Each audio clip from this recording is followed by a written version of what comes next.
المشكل الباري علام الأخباري من كل جباري يحارب الملة.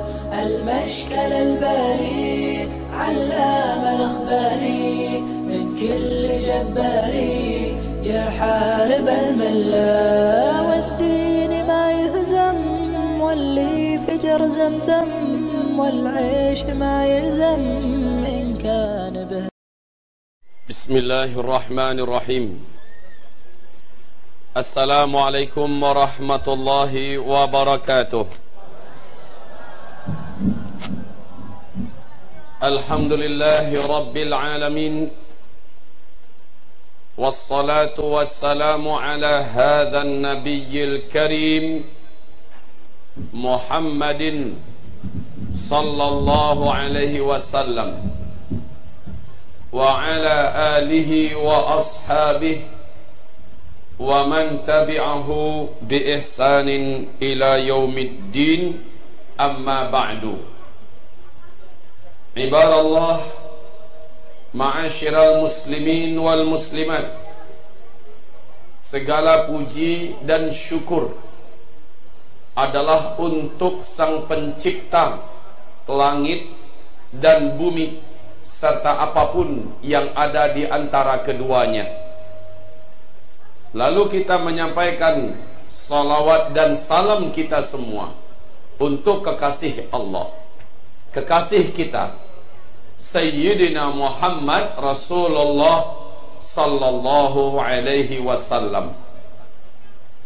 Sewaktu Isra dan Mi'raj, Nabi Muhammad sallallahu alaihi wasallam senantiasa dinampakkan oleh Allah dengan beberapa hal yang aneh dan unik.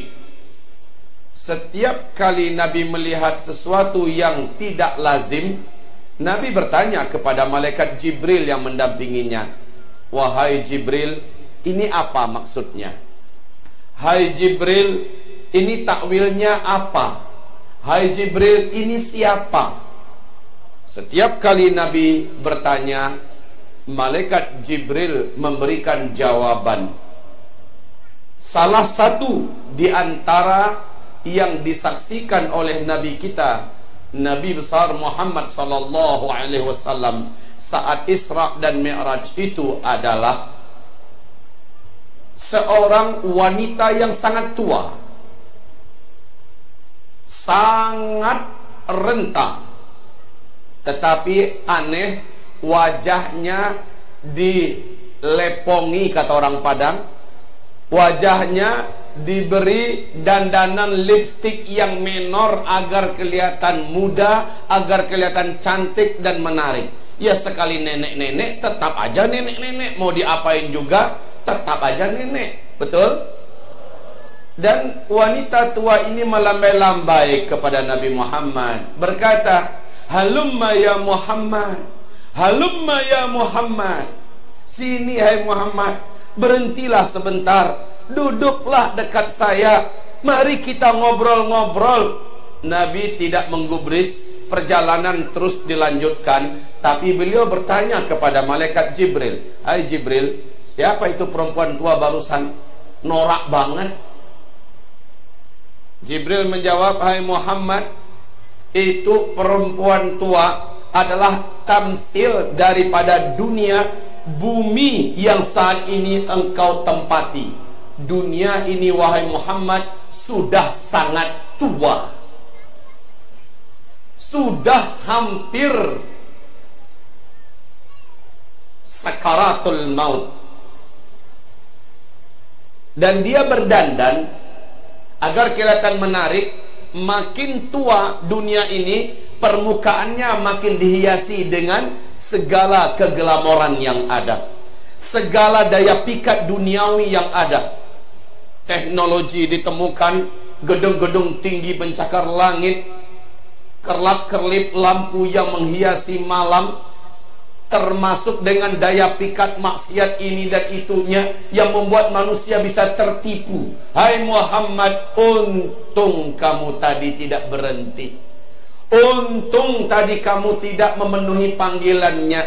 jika sempat kamu berhenti, maka kamu dan umatmu hai Muhammad akan silau dengan dunia, akan tertipu dengan dunia, dan akan lambat misimu menuju Allah Subhanahu wa ta'ala. Tamthilan barusan, ibarat Allah, adalah sebuah kenyataan. Makanya pulang Isra Mi'raj, Nabi berkata kepada para sahabat, "Bu'istu ana wa baina yaday sa'ah kahataini." Aku ini diutus, kiamat terjadi dengan jarak aku diutus hanya seperti ini, kata Nabi. Lalu beliau mengacungkan ke langit dua jarinya, jari tengah dengan jari telunjuk. Kemudian kata sahabat, beliau merenggangkan sedikit jari ini. Ini aku, ini kiamat. Aku diutus dan kiamat terjadi hanya kayak ini. Itu satu contoh. Di hadis yang lain, Nabi berkata, "Bu, ibu kenal dengan malaikat Israfil? Ibu tahu malaikat Israfil? Apa kerjaannya, Bu? Meniup sangkakala kiamat." Dalam akidah kita wajib mengimani 10 malaikat yang mempunyai tugas masing-masing. Salah satunya malaikat Israfil. Nah, Nabi berkata, aku diutus sebagai Nabi dan Rasul oleh Allah ini.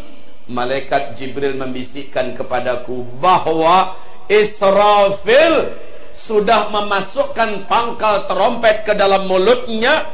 Kedua matanya melirik terus ke arah Arasy, menunggu aba-aba kapan ini akan ditiup. Apa yang dapat dipahami dari kalimat Nabi yang barusan ini, Bapak Ibu? Pemahaman yang tidak akan berbeda satu orang pun di antara sahabat yang ada termasuk kita. Alangkah dekatnya jarak kiamat akan terjadi. Ibarat Allah yang kami muliakan, sekarang contoh-contoh yang disampaikan oleh Nabi, tanda-tanda yang disebutkan oleh Nabi Muhammad SAW bahwa dunia ini akan berakhir, hampir saja lengkap di masa kita, di zaman kita. Sementara di zaman sahabat paling-paling hanya 5-10% yang bermunculan tanda-tanda kecil kiamat. Itu sudah cukup menjadikan sahabat yakin bahwa kiamat sangat dekat masanya dengan mereka. Berlalu 1400 tahun lebih. Ternyata semua tanda-tanda kecil kiamat yang diceritakan Nabi Muhammad sallallahu alaihi wasallam hampir rampung secara tumpang tindih, susul menyusul dengan vulgar dan nyata kita saksikan hari ini. Hanya sayang, karena mungkin kesibukan duniawi kita nggak sempat membaca, kita nggak sempat melihat, kita nggak sempat dengarkan pengajian tentang akhir zaman. Padahal begitu vulgar tanda-tanda akhir zaman diperlihatkan oleh Allah kepada kita. Harusnya keyakinan yang dimiliki oleh para sahabat bahwa kiamat sangat dekat itu kita yang punya, lebih daripada para sahabat. Tetapi kaum muslimin, keyakinan para sahabat sempurna, sehingga mereka sangat yakin nggak lama lagi udah mau kiamat. Lalu apa dampaknya bagi mereka? Mereka maksimal memanfaatkan umur mereka yang ada, waktu mereka yang tersisa untuk memperbanyak amal soleh dan stop dari amal salah. Mereka berlomba-lomba. Setiap ada peluang amal soleh, mereka tidak mau ketinggalan kereta. Subhanallah, ini adalah dampak positif para sahabat yang yakin bahwa kiamat sangat dekat. Lah, sementara tanda-tanda yang diceritakan Rasulullah itu banyaknya di zaman kita. Harusnya kita yang memiliki keyakinan seperti sahabat, harusnya kita yang semangat untuk hidup memanfaatkan umur dan waktu yang ada buat memperbanyak amal soleh. Harusnya kita. Apa contoh-contoh yang ada? Satu, di dalam hadis sahih Imam Muslim. Ini bukti yang ada, Pak, bahwa kita sudah di akhir zaman. Satu, di dalam hadis sahih Imam Muslim, Umar bin Khattab bercerita, ketika kami sedang duduk-duduk mengelilingi Nabi Muhammad SAW, berbincang-bincang, berbual-bual, tiba-tiba muncul ke tengah-tengah kami seorang lelaki yang sangat ganteng. Rambutnya hitam ikal rapi, jubahnya sangat putih dan bersih. Laki-laki ini kami tidak kenal siapa dia. Satu kota Madinah tidak kenal dengan laki-laki ini. Seolah-olah sudah sangat akrab, laki-laki tersebut langsung duduk tepat di hadapan Nabi, dan lutut Nabi dengan lututnya dia adu. Kedua telapak tangannya dia letakkan di atas kedua paha Nabi Muhammad. Wajah melihat wajah, mata menatap mata, to the point, langsung bertanya, "Hai Muhammad, apa itu Islam?" Nabi menjawab dengan rukun Islam yang 5. Setelah Nabi menjawab, kata laki-laki ini, "Sadaqta, bagus, jawaban engkau benar." "Ai," kata Umar, "heran kami dengan laki-laki ini. Siapa nih orang sebenarnya? Dia yang datang, dia yang bertanya, dijawab Nabi, dia yang membenarkan jawaban Nabi. Ini orang siapa?" Kata Umar. Lalu dia bertanya lagi tentang rukun iman. Tentang iman, Nabi menjawab dengan rukun iman yang 6. Sekali lagi dia berkata, "Sadaqta," jawaban ini juga benar. Lalu dia bertanya tentang ihsan, Nabi menjawab. Kemudian dia bertanya, "Hai Muhammad, kemana-mana engkau sampaikan kiamat dah dekat, kiamat dah dekat. Hai Muhammad, saya mau tahu waktunya yang tepat itu kapan?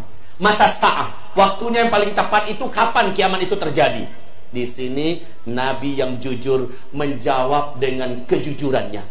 "Mal mas'ulu anha bi'a'lama minas sa'il." Minta maaf, untuk pertanyaan yang satu ini, orang yang ditanya tidaklah lebih tahu daripada orang yang bertanya. Saya tidak tahu, ente mungkin lebih tahu. Ini akhirnya menjadi akidah.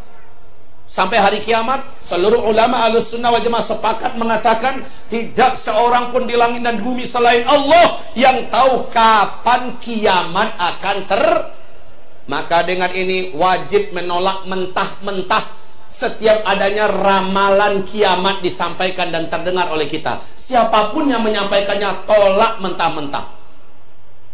Ini. Kemudian laki-laki tersebut bertanya, "Akhbirni an amaratiha." Hai Muhammad, kalau begitu engkau pasti tahu tanda-tanda, ciri-ciri bahwa kiamat itu sudah sangat dekat. Hai Muhammad,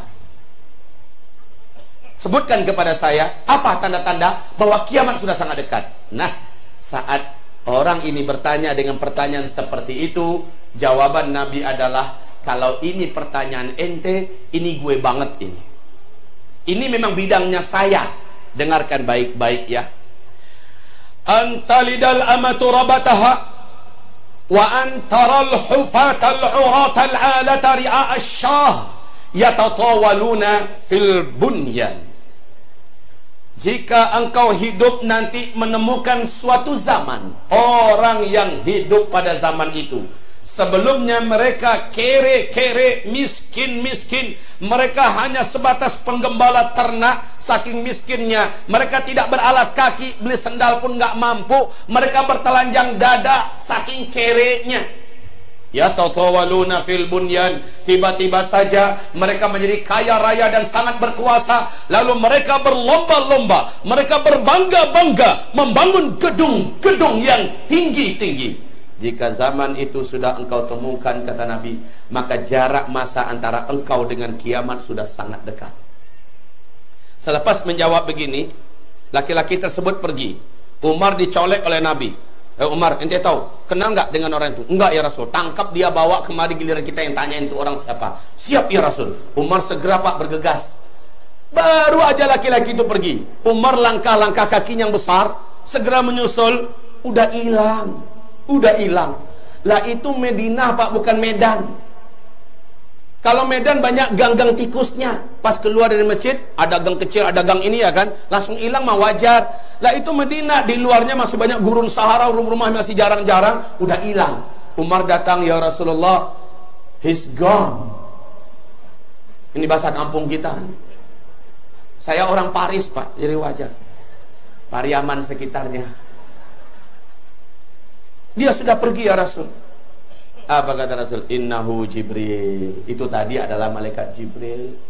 Sengaja datang kemari buat nganjarin ente-ente pada semua tentang isi agama Allah ini. Ibarat Allah yang kami muliakan. Oke. Jawaban Nabi tentang dekatnya kiamat di dalam hadis Sahih Muslim, ditanya oleh Abdullah bin Abbas, ya Rasulullah, siapa yang kau maksud sebenarnya? miskin-miskin, kere, penggembala ternak, tidak beralas kaki, bertelanjang dada, tiba-tiba saja mereka menjadi kaya raya dan sangat berkuasa, lalu mereka berlomba-lomba membangun gedung-gedung yang tinggi-tinggi. Hai Rasulullah, siapa yang kau maksud? Jawaban Nabi, humul Arab. Mereka adalah bangsa Arab. Saya bertanya kepada Bapak Ibu semua, mengingat waktu kita mungkin tidak begitu panjang. Saya bertanya kepada Bapak Ibu semua, mari kita lihat fakta yang ada. Arab dulu Pak, sebelum minyak bumi ditemukan namanya masih satu, Jazirah Arab namanya. Jazirah Arab. Sebelum minyak bumi ditemukan, Jazirah Arab kaya apa miskin, Bu? Kaya apa miskin, Pak? Miskin. Negeri yang gersang, gurun saharanan tandus, luas, panas. Apa yang bisa diharapkan? Apa yang bisa dilihat untuk cita-cita harapan masa depan yang bisa diharapkan? Tidak ada. Tapi saat minyak bumi ditemukan di Jazirah Arab, Arab langsung menjadi negeri yang kaya raya. Bukan kaya raya, tapi kaya raya. Lalu mereka mendirikan negara sendiri-sendiri menjadi 7 negara. Arab Saudi, Kuwait, Qatar, Bahrain, Uni Emirat Arab, Oman, dan Yaman. Lihat hadis Nabi ini dengan fakta yang hari ini kita saksikan. Setiap masing-masing negara, apa yang mereka bangun di kota-kota besar mereka, Pak? Coba saksikan, jangan jauh-jauh. Yang paling dekat di hati kita saja dulu umat Islam, Mekah. Apa yang dibangun oleh kerajaan Arab Saudi sekitar Masjidil Haram, Masya Allah, gedung-gedung tinggi pencakar langit. Bukit-bukit yang ada pun hanya sepinggul, hanya selutut saja daripada bukit-bukit yang ada dibandingkan gedung-gedung yang dibangun sekarang ini. Subhanallah kaum muslimin. Bahkan jam tertinggi dan terbesar di dunia bukan lagi di Eropa, bukan lagi di dunia barat sana, tapi sudah di negeri Arab, di Arab Saudi, di Mekah. Madinah Al-Munawwarah, Masjid Nabawi kita, Pak, dikelilingi oleh hotel-hotel bintang 5 yang megah-megah dan mewah-mewah. Sampai-sampai Masjid Nabawi kayak tenggelam, Pak, saking besar-besarnya dan megah-megahnya hotel-hotel itu. Riyadh, ketika Pangeran Salman diangkat menjadi gubernur di Riyadh, Riyadh langsung disulap menjadi kota metropolitan ala Eropa. Jeddah hari ini sudah menjadi pusat perdagangan dan pusat persimpangan Timur Tengah. Jangan ditanyakan tentang kemajuan Jeddah hari ini. Kaum muslimin lihat Kuwait. Kalau ada rezeki, Pak, silakan main-main ke Kuwait. Masuk ke kota Kuwait, Bapak akan ragu, ini saya lagi di Arab apalagi di Eropa ya. Bahkan Eropa pun layak minder dengan kota besar Kuwait yang hari ini ada. Masya Allah, dengan kemegahan dan bangunan-bangunan tinggi pencakar langit yang sangat mewah-mewah. Itu Kuwait. Abu Dhabi, kalau ada yang dapat kesempatan umroh, sengajakan berangkat dengan pesawat yang transitnya di Abu Dhabi. Transitnya lebih dari 10 jam. Biasanya ada fasilitas dari maskapai penerbangan City Tour, ya. Coba jalan-jalan ke Abu Dhabi. Kota termewah di muka bumi ini bukan Tokyo, bukan Hong Kong, bukan Sydney, bukan Paris, bukan Swiss, bukan Hollywood, bukan di mana-mana. Kota termewah yang menjadi impian dengan gedung-gedung tinggi super mewah hari ini adanya di Abu Dhabi. Kota mimpi, Pak. Segala kekayaan dunia berkumpul di sana. Baik, silakan lihat ke kota sebelahnya, Dubai. Satu ini lagi. Dubai sampai hari ini tidak ada satupun gedung di muka bumi yang mengalahkan rekor tertinggi. Gedung tertinggi di dunia nomor 1 adanya di Dubai. Tingginya gedung adalah 828 meter. Gedung ini namanya Burj Khalifah. Masih di negeri Arab. Coba lihat, Pak. Apakah sudah selesai perlombaan ini? Belum. Sekarang di tepi Laut Merah, di kota Jeddah, sedang berlangsung pembangunan gedung tertinggi nomor 1 di dunia yang akan mengalahkan rekor gedung nomor 1 dunia yang ada di Dubai. Siapa yang membangun sekarang ini di Jeddah? Namanya Pangeran Al-Walid bin Talal, orang terkaya nomor 5 dunia.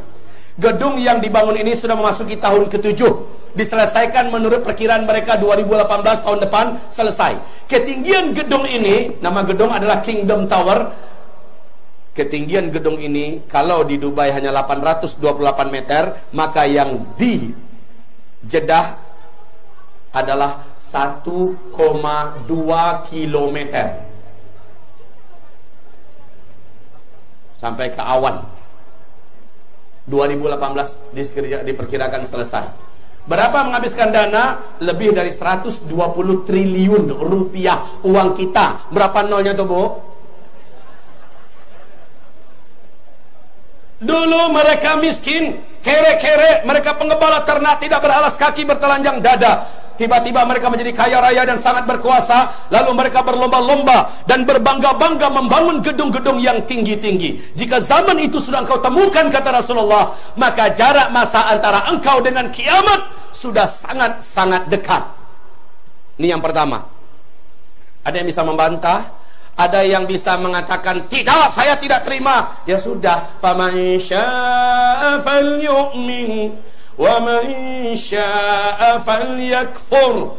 Yang mau percaya silahkan imani, yang nggak mau terima silahkan kufuri, nggak ada masalah. Rasul menyebutkan nih tanda-tandanya, lalu Allah perlihatkan tanda-tanda tersebut. Nggak percaya, ya tafadhol. Yang mau percaya tentu dia akan bersiap-siap, tentu dia akan melakukan hal-hal yang pantas untuk menyambut dekatnya kiamat itu akan terjadi. Oke, kaum muslimin, apalagi tanda terdekat? Nabi mengatakan sallallahu alaihi wasallam, ketika Nabi sedang jalan-jalan dengan Muaz bin Jabal, Rasulullah memasuki sebuah wilayah namanya Tabuk. Lalu Rasulullah berkata, hai Muaz, ini daerah ini akan menjadi tanda bahwa kiamat sudah sangat dekat.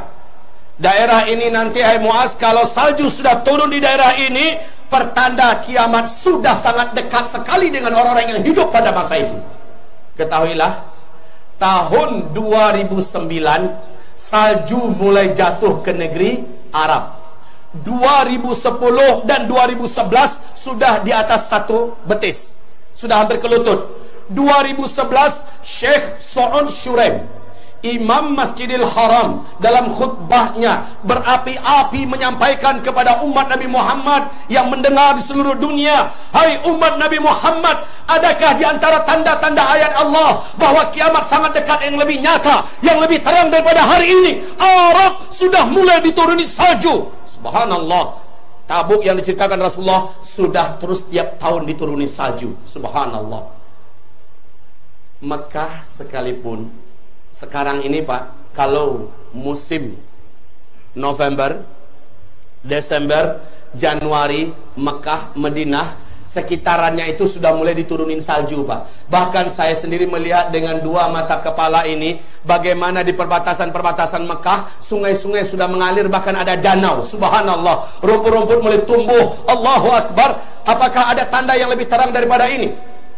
Tayyib. Kemudian yang ketiga, Rasulullah sallallahu alaihi wasallam bersabda, la taqumus sa'ah hatta yasiral furatu bi jabalin min dhahab. Tidak akan terjadi kiamat, hai umatku, kata Nabi, sampai kalian menyaksikan sungai Ofrat mengering terlebih dahulu. Dan apabila sungai itu telah kering, manusia akan dikejutkan dengan penemuan adanya potensi gunung emas yang sangat besar di negeri Irak, yang menyebabkan seluruh laki-laki di muka bumi akan membawa senjata-senjata mereka ke sana. Mereka berperang memperebutkan gunung emas itu. Dalam setiap 100 orang yang berperang di sana, 99-nya mati, tewas di situ. Hanya satu yang hidup. Setiap mereka berkata, semoga satu orang yang hidup itu sayalah orangnya.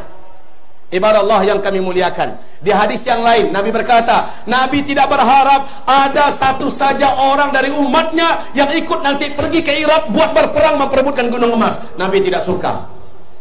Kabar buat kita semua, tolong yang punya pena atau yang punya HP Android yang sinyal internetnya lagi bagus, silakan search di Google, tulis tanggal 12 Februari di New York Times, majalah paling bergengsi di Amerika Serikat. NASA Amerika Serikat telah mengumumkan di New York Times.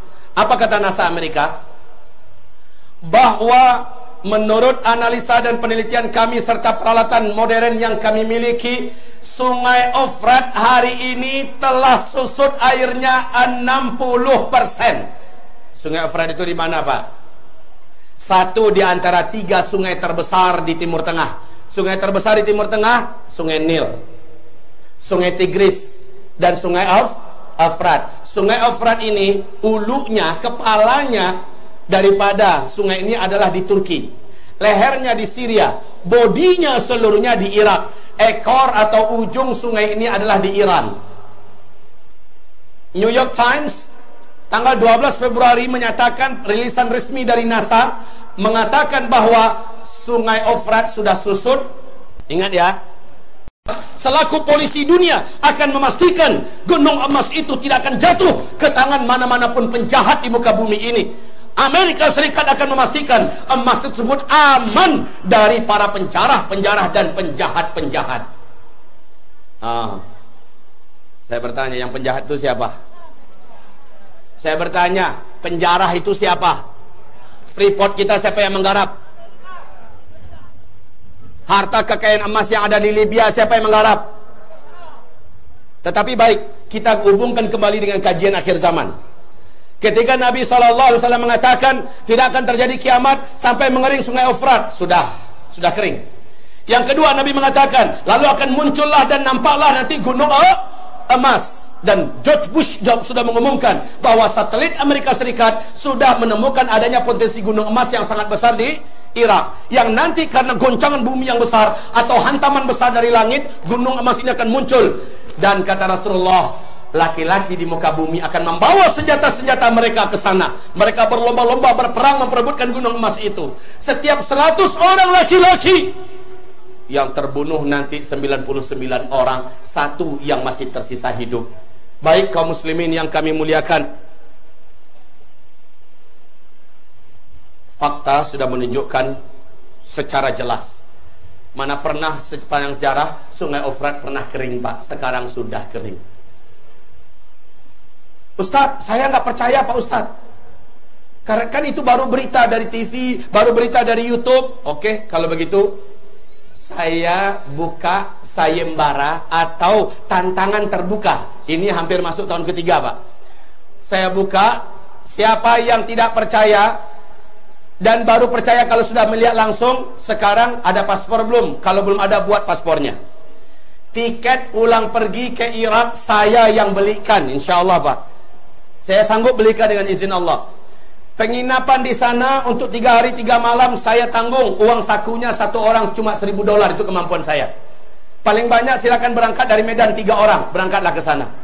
Lihat langsung dari dekat, benar atau tidak yang saya sampaikan.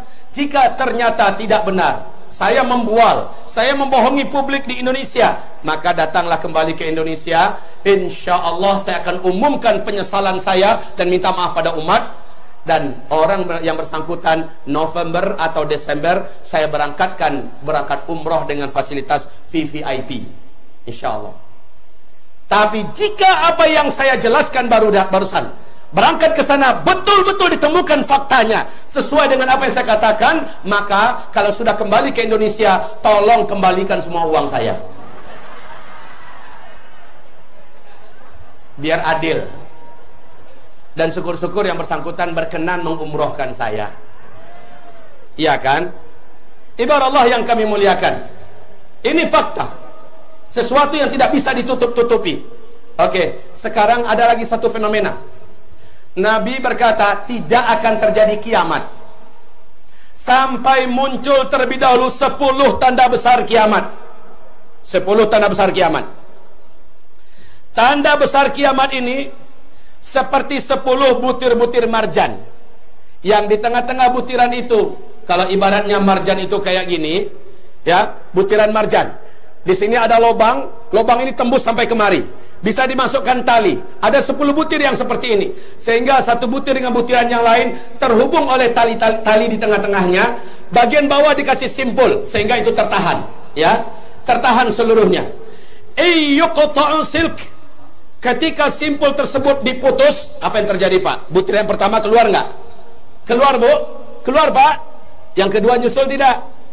Yatsba'u ba'duha ba'dan. Kalau yang pertama sudah keluar, yang kedua menyusul dalam waktu yang sangat cepat dan dekat. Yang ketiga gimana? Nyusul lebih cepat lagi tidak? Yang ketiga, keempat, 10 butiran tersebut lepas daripada tali ini. Apabila simpulnya sudah diputus. Nah, kaum muslimin, 10 tanda besar kiamat itu seperti itu. Kalau yang pertama sudah muncul, yang kedua menyusul dengan sangat cepat. Nggak pakai 1000 tahun jaraknya, nggak pakai 100 tahun, bahkan tidak pakai 10 tahun, hanya 3 tahun paling lama. Lalu tanda besar yang kedua menyusul. Setelah itu dari yang kedua ke ketiga, hanya jaraknya 1 tahun 2 bulan 2 minggu. Tanda besar kiamat yang ketiga menyusul. Apa itu? Satu, dukhan terjadi. Bumi gelap gulita selama 40 hari 40 malam. Dukhan ini sangat tebal dan sangat panas. Saking tebal dan panasnya, tidak ada satupun manusia yang bisa melihat matahari dan bisa membedakan kapan siang dan kapan malam. Selama 40 hari 40 malam. Kemudian paling lama 3 tahun setelah itu, tanda besar yang kedua muncul, yaitu lepasnya Dajjal. Dajjal, seorang manusia, laki-laki dari keturunan Adam, yang seluruh setan dari bangsa jin tunduk dan menjadi pengikut Dajjal. Seluruh dukun-dukun satu muka bumi akan menyembah Dajjal. Tidak ada satupun manusia-manusia adikdaya yang perkasa-perkasa di muka bumi kecuali akan sujud menyembah Dajjal. Dajjal memiliki kemampuan yang saat itu tidak ada satupun manusia yang mampu mengatasinya. Dan dia memiliki kekuatan sihir yang dahsyat, kesaktian yang luar biasa. Ini adalah tanda besar kiamat yang kedua. Tidak ada satu kota pun di muka bumi kecuali Dajjal akan masuk ke dalam kota itu, termasuk Medan.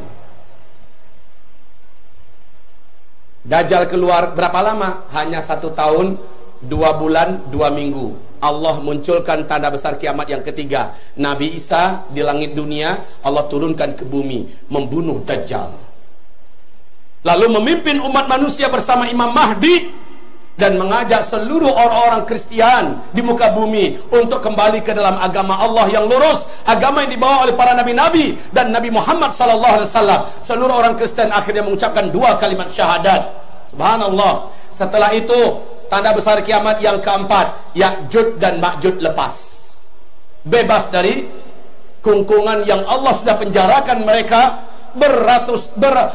beribu-ribu tahun lamanya.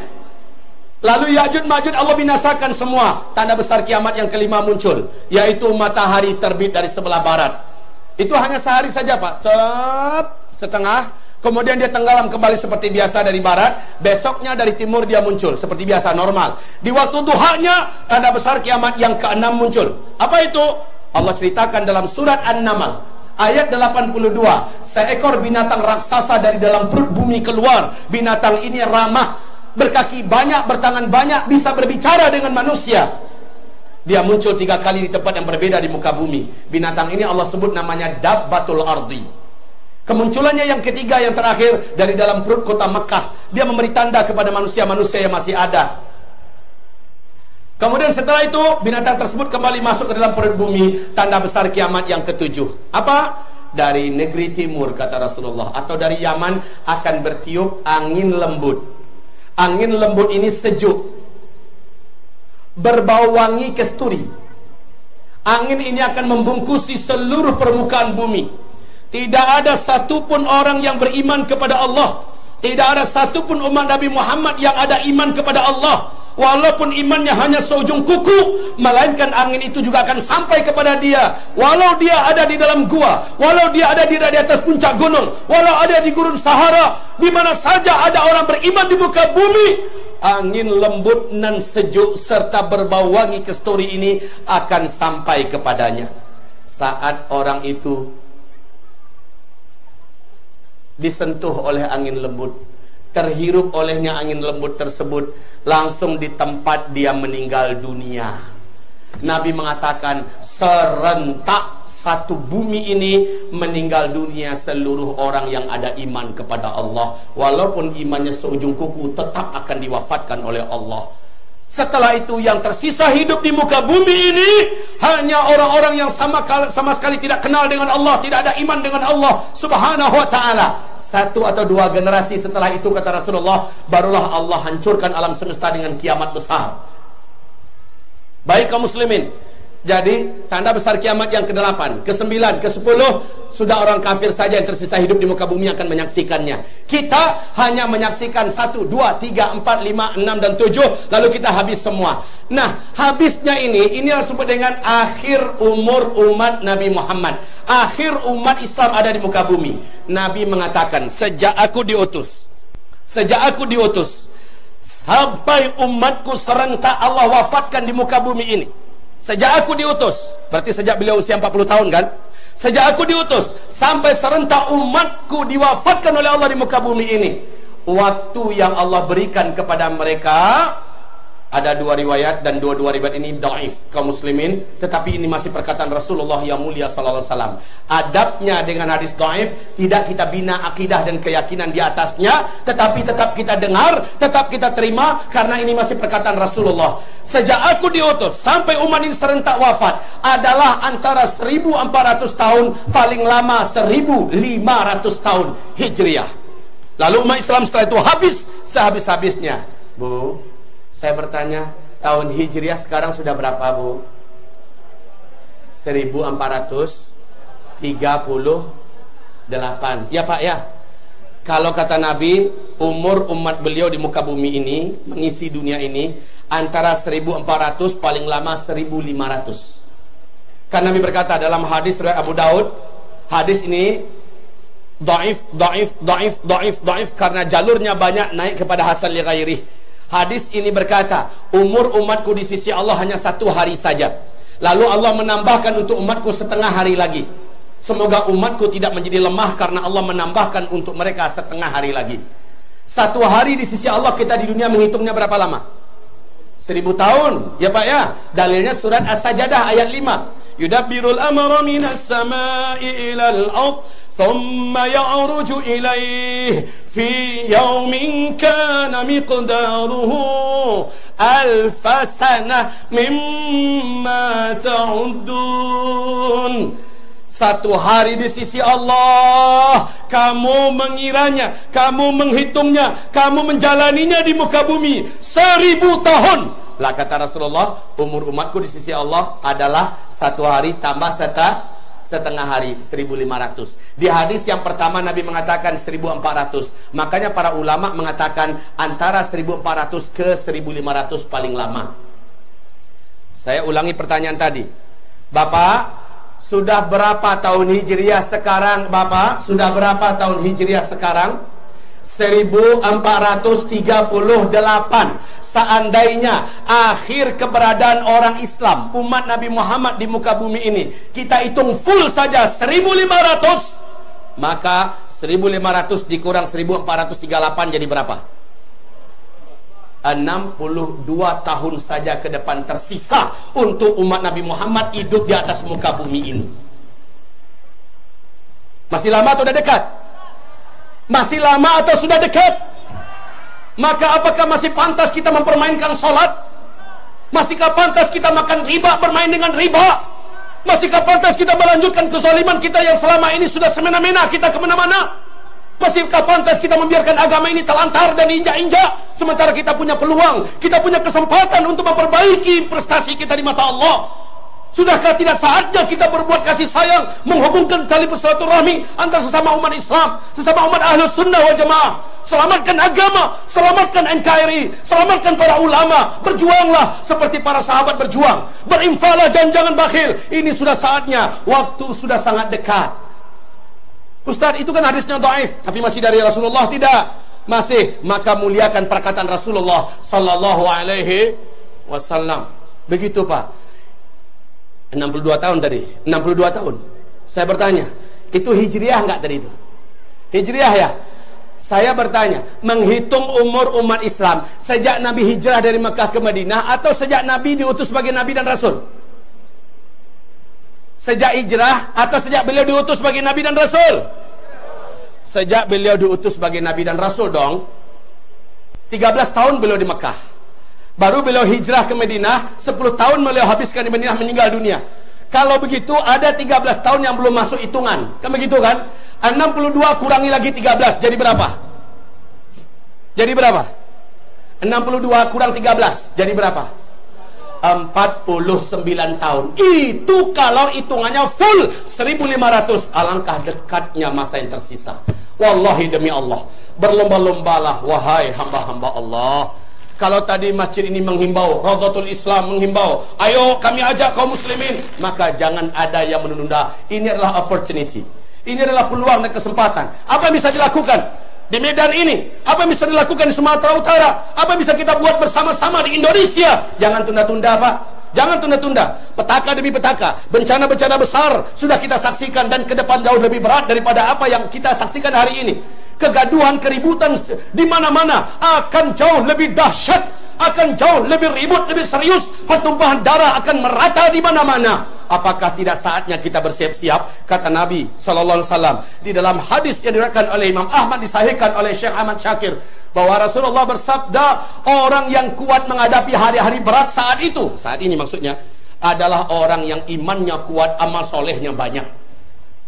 Orang yang gugur dan bisa murtad, bahkan tidak sedikit yang bunuh diri dari umatku di akhir zaman, adalah yang imannya tipis, dosanya banyak. Ma'adzanallah, kaum muslimin yang kami muliakan, tadi saya terus diingatkan bahwa menyampaikan kajian di sini paling lama hanya sampai jam 6. Kalau Bapak dengarkan kajian saya di berbagai provinsi, minimal itu kaum muslimin 3 jam. Nggak bisa saya ngisi di Binjai. Jadi memang harus bertolak dari sekarang. Bapak ingin mendengarkan, ibu ingin menyempurnakan, memang harus, karena ini banyak masalah-masalah besar yang belum saya sampaikan di sini. Ini baru paling 10%. Silakan simak di YouTube kajian saya tentang akhir zaman. Tulis saja nanti, ini salah nama saya ya, bukan Muhammad Zulkifli Ali. Yang benar adalah Zulkifli Muhammad Ali. Ini memang akhir zaman, Pak. Semuanya kok bolak-balik. Yang benar jadi disalahkan, yang salah dibenar-benerin, yang harusnya begini dibuat kebalik begini. Nama saya saja belum apa-apa udah dibalik itu, Pak. Padahal mahal loh harga nama itu. Sudah saya maafkan panitia ya. Zulkifli Muhammad Ali, ketik saja di YouTube. Dan saya punya link sendiri, zulkiflima.com. Silakan bergabung dalam komunitas akhir zaman. Silakan kita tanya jawab, diskusi tentang akhir zaman, tentang akidah dan sebagainya. Tapi jangan ditanya saya tentang fikih, tentang wudhu, tentang tayamum, tentang darah haid, tentang curhat pribadi, hubungan suami istri, segala macamnya saya nggak akan layani. Ya, silakan bertanya tentang masalah akidah. Tapi kaum muslimin di luar sana, kitab yang paling saya rekomendasikan untuk umat Islam yang hidup di akhir zaman ada 2 judulnya. Ensiklopedia Akhir Zaman. Ini suatu kitab ilmiah yang sangat tajam. Ayat-ayatnya, hadis-hadisnya, fakta-fakta terkini, dengan uraian para ulama yang sangat tajam, yang membuat keyakinan kita sempurna. Insya Allah ada di sana. Kitabnya memang tebal, tetapi kalau kita baca selembar demi selembar, insya Allah selesai. Satu lagi adalah zikir akhir zaman. Di dalam kitab zikir akhir zaman, urut-urutan akhir zaman yang saya kisahkan, yang saya sampaikan ini, adanya di zikir akhir zaman. Kemudian di dalam kitab ini, apa persiapan umat Islam di akhir zaman ini? Apa yang harus dilakukan? Apa bacaan agar selamat? Apa saja yang harus segera diamalkan? Lengkap di dalam kitab Zikir Akhir Zaman. Tolong dapatkan 2 kitab ini, lalu rujuk. Bacalah, telaahlah suami istri agar energinya sama. Pak, setelah saya menyampaikan ini, saya tidak ingin Bapak Ibu mengambil kesimpulan yang keliru dan salah. Apa itu? Oh, udah dekat kiamat ya, kalau gitu ngapain juga bangun masjid? Untuk apa lagi bangun pesantren, udah mau kiamat ini? Untuk apa lagi menyekolahkan anak? Nanti pulang-pulang Pak, panggil anak SMA yang udah mau tamat, sini nak, kamu besok mau kuliah nak ya? Iya Pak. Tuh dengar ceramah Ustaz Zulkifli, udah mau kiamat, untuk apa lagi kuliah? Tidak Pak, tidak boleh begitu kesimpulannya. Saya imbau kepada seluruh kaum muslimin, tirulah para sahabat. Sahabat mendengarkan uraian akhir zaman dari Nabi, yang muncul dari mereka itu apa setelah itu Pak? Yaitu semangat hidup, betul tidak? Semangat hidup lalu memanfaatkan dan menjalani hidup lebih benar daripada sebelumnya. Itu yang harus terjadi pada Bapak Ibu semua. Saya katakan, siapa yang punya cita-cita mulia, padahal itu baru 10-20 tahun yang akan datang baru bisa terwujud. Hari ini star hari ini. Walaupun kita dengar udah dekat banget gitu ya, nggak apa-apa, star hari ini. Masalah jadi atau tidak jadi itu urusan Allah Subhanahu wa taala. Yang penting dengan niat dan dengan kejujuran kita memulainya, Allah menganggap kita sudah selesaikan urusan kita, full pahalanya. Masya Allah. Jadi begini. Apa kata Rasul sambil memegang satu biji kurma? Rasulullah berkata, kalaupun besok pasti kiamat akan terjadi. Kalaupun besok pasti kiamat akan terjadi. Masih ada satu butir biji kurma di tangan kamu, tanam hari ini, kata Rasulullah. Padahal besok udah mau kiamat. Bapak tahu kalau kurma ditanam hari ini, baru berapa tahun yang akan datang mulai berbuah, Pak? 3 paling cepat itu, 4 standarnya 5 tahun yang akan datang baru mulai berbuah. Lah Nabi mengatakan besok udah mau kiamat, hari ini masih ada satu butir biji kurma di tangan kamu, tanam hari ini. Bukannya Nabi nggak tahu bahwa kurma ini baru berbuah 5 tahun yang akan datang, tapi Nabi masih menyuruh tanam hari ini. Maknanya apa? Sedekat apapun kiamat akan terjadi, apa yang hari ini bisa kita lakukan bermanfaat untuk masa-masa yang akan datang, apalagi untuk agama, untuk nusa dan bangsa, lakukan hari ini. Jangan tunda-tunda, Pak. Jadi maaf, bapak-bapak, ibu-ibu pulang ke rumah harus dengan penuh semangat, baru bergairah untuk lebih soleh dari sebelumnya, lebih taat dari sebelumnya. Jangan dibalik, pas pulang-pulang bahunya udah jatuh dua-duanya. Pak, kok jalannya kayak gitu, kata si ibu. Udah mau kiamat. Bapak polisi dengan pulang ini, tahu langsung minta resign, mundur dari pekerjaan, mau fokus ibadah. Juga itu keliru. Yang kerja sebagai pengusaha, teruskan, lanjutkan pekerjaannya. Tapi ingat, ketika Allah memanggil hayya 'alas shalah, maka besarkan Allah yang maha besar. Ketika agama ini memerlukan, bapak tanda tangannya masih berguna untuk membela agama, kata-katanya masih berarti. Ketika kata-kata kita masih berarti, maka pakai power yang kita miliki itu untuk dalam rangka membela agama Allah, agar nanti kalau ditanya hari kiamat, dengan pangkatmu, dengan jabatanmu, dengan posisimu, dengan duitmu, apa yang sudah kamu lakukan untuk agamaku? Apa yang akan bapak jawab? Sementara waktu semakin sedikit. Wahai hamba-hamba Allah, ini saran saya yang masih punya istri, mesra-mesralah dengan istri bapak. Nggak lama lagi, Pak, bapak semuanya, yang kita kaum laki-laki, tidak lama lagi akan eksodus besar-besaran ke alam barzakh. Kita semua, yang laki-laki. Dan yang paling banyak di akhir zaman hidup nanti adalah kaum wanita, kata Rasul. Perbandingan laki-laki dan wanita di akhir zaman dari umatku adalah 1 berbanding 50 wanita. Kemana kaum laki-laki? Menjelang penutupan fase keempat, fase kita, banyak kaum laki-laki yang Allah tarik ke alam barzakh. Kenapa? Peperangan demi peperangan masif di seluruh muka bumi serentak, termasuk Indonesia. Mau nggak mau, siap nggak siap, suka nggak suka, Allah memang telah memantapkan keyakinan kita lewat lisan Nabi bahwa fase keempat adalah fase perang dan jihad. Kita akan lihat, Pak, bagaimana komunis akan menginjak-injak Indonesia, lalu umat Islam akan berada pada baris terdepan. Semoga ketika itu TNI, semoga ketika itu seluruh jajaran polisi, orang-orang yang ada iman bersama-sama dengan umat Islam, menyelamatkan Indonesia, menyelamatkan agama, menyelamatkan nusa dan bangsa ini, menyerahkan darah seperti dulu untuk persiapan menjelang tegaknya kembali kejayaan Islam yang Allah janjikan dalam Al-Quran. Surat An-Nur ayat 55, Allah berjanji di situ bahwa bumi ini pada akhirnya akan kembali dipimpin oleh kekuatan Islam, dan umat Islam adalah pemimpin muka bumi saat itu. Dan waktunya sudah dekat. Menurut CIA, intelijen Amerika Serikat, 2020 dunia sudah mulai dipimpin oleh umat Islam. Allahu Akbar. Khilafah Islamiyah mulai berdiri 2020 menurut CIA.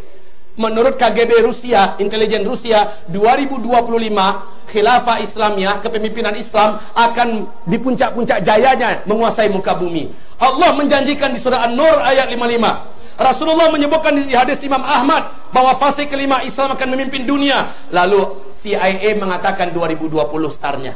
KGB Rusia mengatakan puncak jaya-jaya 2025. Dan kita tidak percaya dengan penyebutan tahun, tapi kita percaya karena Allah mengumumkan dalam Al-Quran. Kita percaya karena Rasulullah mengatakan, udah dekat, bersiap-siaplah wahai umat Nabi Muhammad. Yang laki-laki mesra-mesra dengan istrinya. Kurangi kezaliman, kalau bisa jangan lagi zalim pada istrinya. Yang wanita-wanita, para istri-istri, mumpung masih hidup suaminya, benar-benar maksimalkan ketaatan dan ketundukan pada suami. Tunduk sehabis-habisnya selama itu bukan maksiat. Orang tua yang punya anak-anak, akrabkan dengan majelis-majelis Al-Quran, akrabkan dengan ilmu agama. Ini udah akhir zaman, ibadah Allah. Ini udah akhir zaman, ibadah Allah yang kami muliakan. Tidak boleh lebih dari jam 6 Pak Ustadz. Itu nasihat yang disampaikan ke saya. Dan memang harus kita cukupi. Kayaknya banyak medali, hadiah-hadiah yang harus dibagikan. Agar Bapak bisa mengembangkan pengetahuan ini, sampaikan pada yang lain. Dengarkan di YouTube ceramah saya selengkap-lengkapnya. Ada 2 judul kitab di sana yang sulit memang didapatkan di toko-toko buku yang ada di Indonesia. Dapatkan segera, bacalah. Jangan katakan harganya mahal Pak Ustadz. Seberapalah dibandingkan dengan pulsa HP? Seberapalah dibandingkan dengan HP kita? Sementara ini sampai ke surga menyelamatkan kita insyaallah ta'ala. Demikian dari saya minta izin. Saya dengan istri dan rombongan minta izin langsung kepada Bapak Ibu semua. Silahkan dilanjutkan acaranya. Kita mendoakan Raudatul Islam, salah satu di antara pusat kegiatan Islam yang bisa membangun anak-anak negeri di Sumatera Utara ini hendaknya. Semoga Muspika, Muspida dan seluruh jajaran yang ada seluruhnya dikuatkan oleh Allah agar senantiasa berpihak untuk Islam dan untuk agama Allah Subhanahu wa taala ini. Wabillahi taufik wal hidayah. Mohon maaf lahir dan batin. Wassalamualaikum warahmatullahi wabarakatuh. Kembalikan.